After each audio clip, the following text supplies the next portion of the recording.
Hello and welcome to this free mandolin lesson aimed at advanced players. Over the next 10 minutes or so we're going to be learning an Irish hornpipe called the Cuckoo's Nest, not to be confused with the English Morris tune which is in a minor key called the Cuckoo's Nest. This version is in D major, made famous by Nickel Creek and Chris Thile in their 1999 album, also called Nickel Creek. It's one of the albums that made me want to play mandolin, so I'm very excited to be showing you this tune. Hopefully we'll have something that sounds a bit like this.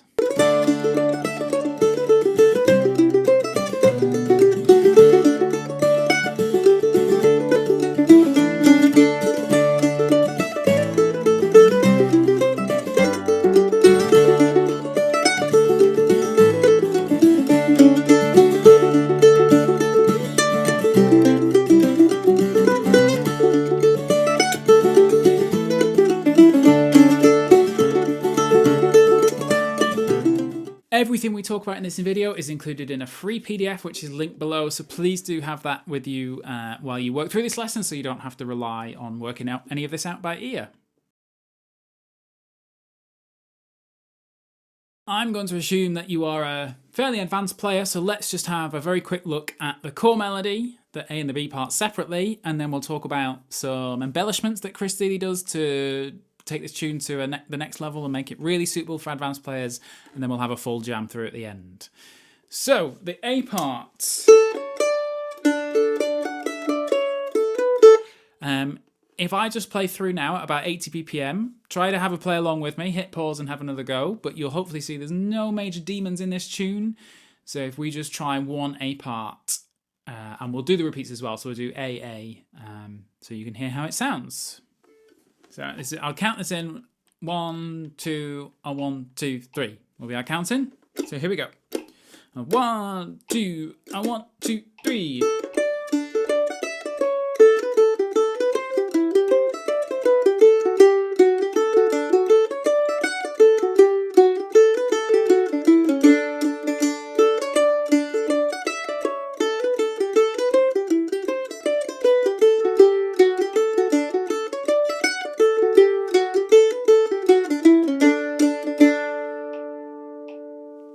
So if that's too quick for you, don't forget YouTube has a cog function down here where you can slow me down, so you can rewind this, slow it down and try again.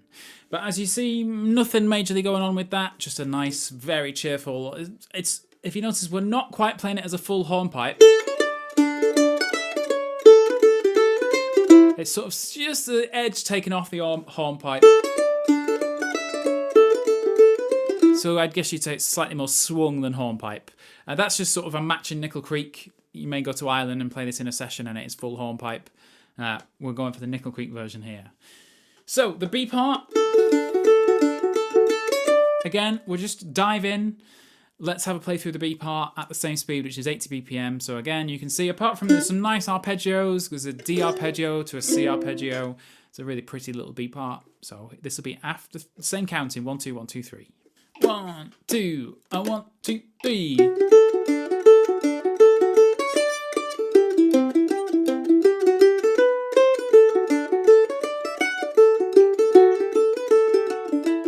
And again.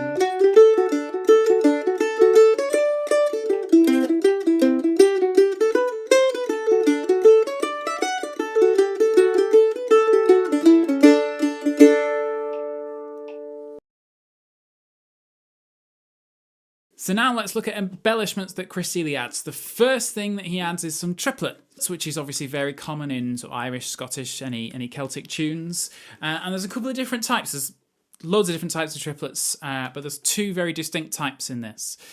And the thing that triplets do is they completely mess up our pick stroke theory, especially in 4/4, because we're trying to fit 3 notes into a place where we'd normally only fit 2 pick strokes. So by its very nature, we're going to end up on the wrong pick stroke somewhere, unless we think about it. So the first one, a little O, 2, 4, 5, or A, B, C sharp, D at the start. So instead of, it becomes, now you could hammer on. You could hammer on all of those. You could hammer on some of them. But if you listen really closely to Chris Thile, he's actually picking them.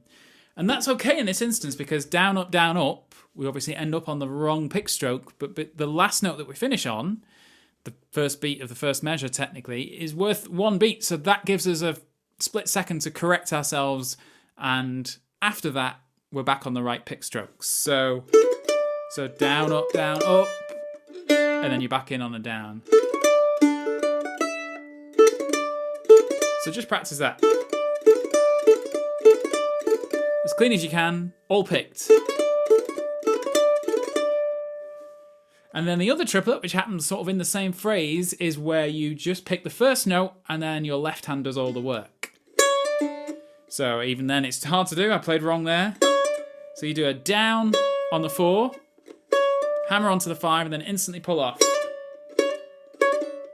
So this is kind of more of a sound effect than a perfect triplet. It's like a little throwaway. So that full phrase now, 1, 2, 3. So there's 2 little triplets added in. There's loads more triplets added, so just take a minute and have a look at what else is added. But I won't talk through all of them because they're all played either that. So they're either picked or it's a hammer-on pull-off situation. Next, we have some really cool sounding grace notes. Again, grace notes very common in Celtic tunes, especially Scottish fiddle players love adding them. For us, if you look at the 7th measure, so it's sort of the ending phrase, instead of going O to O, you can go O to 2 O. You can sort of stay on the 2 and instantly pull off, so you get this sound. But you've really got to flick that string off as soon as you can. If you delay, you end up da da diddler da. You don't want a diddler, you want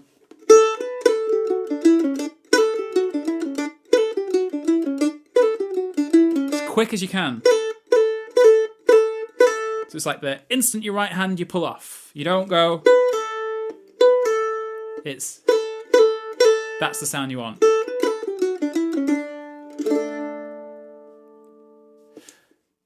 And we've got one more embellishment, and that is our ending phrase. As a mandolin player, anytime a phrase ends da, da, da, da, on an open string, you should be looking at using the 7th fret below it to create a sound. So in this instance, I slide in from the 6th to the 7th whilst hitting the open.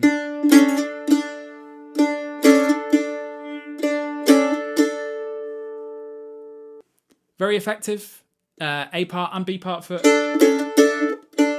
It really indicates a level of control that you have over the mandolin if you can add that, and such a cool effect.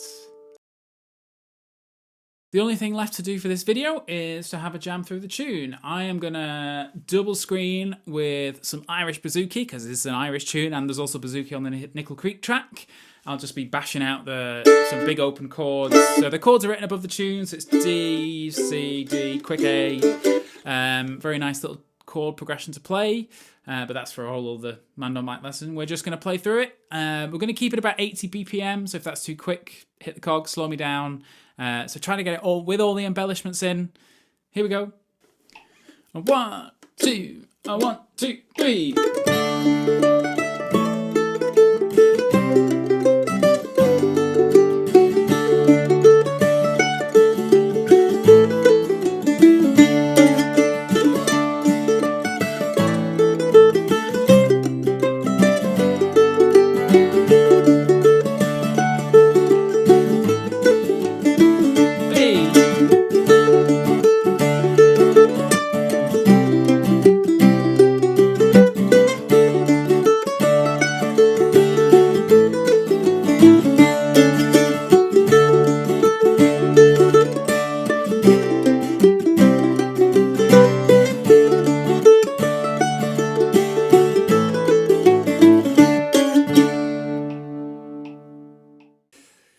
I hope you've enjoyed this short video on how to play Cuckoo's Nest with these embellishments. It's a really cool little tune, one of the tunes that got me into playing mandolin in the first place. It's been a pleasure to share it with you.